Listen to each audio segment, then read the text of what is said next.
Well, recently lang po no, na-feature ko po sa inyo si Mada Cash na bagong Mada Loan App na kilala nyo rin yon. Which is guys, may nagchika po sa akin na viewers po regarding kay Madali Loan naman po na sabi nila 7 days to pay lang din na parang parehas sila ni Mada Loan App. Huwag malilito ha, magkaiba si Mada Loan App at saka si Madali Loan App. Magkaiba po sila. Si Mada Loan App po is under po siya kay iFund Lending which is SEC registered din naman yun. While itong si Madali Loan, under po siya kay Quark Financing which is legit pa din po siya na naka-register po sa SEC website under sa list of recorded online lending platform. Well, ito kasing si Madali Loan po no na nakapag-loan talaga ako dito, Day. At hindi po siya 7 days to pay. Nung na-avail ko siya last time is every 14 days po yung payment niya. 28 days to pay po siya. Ganun yung na-avail ko noon. And FYI guys, I have the proof na nagkapag-loan po talaga ako dyan at na-settle ko siya. Kasi nakalagay dito no, nung inopen ko yung aking account sa Madali Loan, settlement completed. So, nabayaran ko na po yung aking loan po sa kanila. Well, eto na nga. So, ang good news kasi ngayon kay Madali Loan po, no, is hindi po siya 14 days to pay na maa-avail po natin. Kasi parang once a month to pay na po siya. Kasi po, ang first payment po natin is within 28 days to pay. So, once na lang po siya magbabayad. So, parang lumalabas na once a month tayong magbabayad po sa kanya for 28 days. Well, before ko siyang i-elaborate or i-share po sa inyo kung worth it po siya utangan ngayon, disclaimer lang po muna tayo. I'm not a financial and loan expert and this video is not sponsored po. Ang gusto ko lang po siyang i-share sa inyo ulit para mabigyan ko kayo ng tamang expectation ngayon kay Madali Loan since na-experience ko po siya, na-loan ko siya at na-access ko ulit yung account ko at kahit pa paano meron pa rin po tayong ongoing offer po kay Madali Loan ngayon kahit sobrang tagal na akong hindi nakapag-loan sa kanya. And by the way, if you are new to my channel, nagre-review po tayo ng different online loan apps or online loan services, legit man or hindi, new man or existing, sinisilip ko po yan at sinusubukan ko mismo. Nagbibigay po tayo dito ng legit tips, reviews, and recommendation and what online loan apps or loan services to avoid. Kaya kung gusto mo yung itong mga videos, you can consider subscribing at i-click yung may button para lahat ng videos ko is updated and notified ka. Well, back to this Madali Loan update ko po sa inyo ngayon. No? By the way po, si Madali Loan app po is in and out po ito sa Google Play Store. Minsan masyachempohan natin na nandyan siya, minsan talaga wala siya. Pero one thing is for sure po, no, lagi siyang nasa V App Store sa mga may Vivo phone user or even sa mga Huawei app user or sa mga ibang Android phone. So, baka ma-access nyo rin yan sa mga App Store po ng mga Android. But anyways guys po, no, dito natin siya na-access sa V App Store po ngayon and as of the moment po, no, nagpapautang pa din po siya up to 28,000 pesos. So, ako naman, dahil meron na po akong account dito before, no, kinlik ko tong apply and then nagkaroon ako ulit ng credit evaluation. And then, nakita ko po na meron pa rin po silang offer sa akin na 5,000 pesos. And itong 5,000 pesos guys, no, so i-open natin, no, pwede tayong pumili kung 4,000 pesos lang yung i-avail natin or 5,000 pesos. So, pinili ko na lang si 5,000 pesos and ito po yung loan details niya. So, from the moment that I'm trying this loan app po, no, is lumalabas po na ang first repayment ko is pagdating pa ng 28 days to pay or isang payment lang tayo dito. Hindi siya 7 days to pay or hindi siya 14 days to pay this time. Lumalabas na almost 1 month to pay po siya ngayon. And then, yun lang, dahil one-time payment siya na lumalabas kahit nakalagay dito, ang 2 beses tayong magbabayad. Pero kasi guys, mawawave po dito yung ating schedule 2 or yung pangalawang repayment natin kung on time na tayo magbayad sa ating first repayment na 28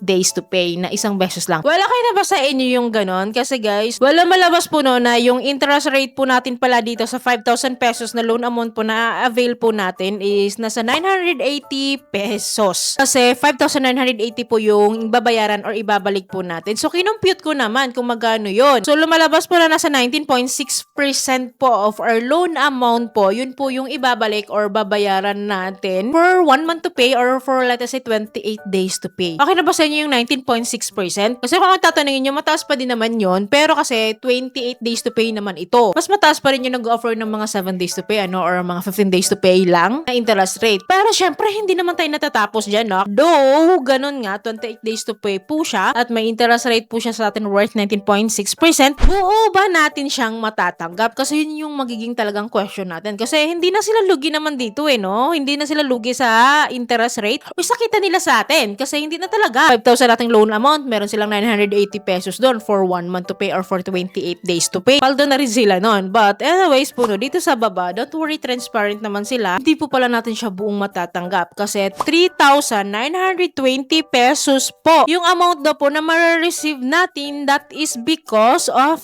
this mga fees. So, sa loan amount na 5,000, may babawas sila na service fee na 500 pesos, management fee na 500 pesos, transfer fee of 80 pesos. So, lahat yun, lumalabas na sa 1,080 pesos, no? Yung kanilang parang service fee or mga processing fees or other fees ba to? Lumalabas naman na nasa 21.6% yun. Ang laki. Ang laki ng bawas nila ha. Mas malaki sa pinaka-interest rate. Kasi ito ay parang service fees or mga processing fees lang po ito na binabawas. Iba pa po ito kanina sa kinumpit natin na 980 na interest rate niya ha, na umaabot ng 19.6%. So kung kukumpitin natin yung dalawa na yon, yung mga service fees na ito or management fees plus interest rate, so 21.6% plus 19.6 is equals to 41.2%.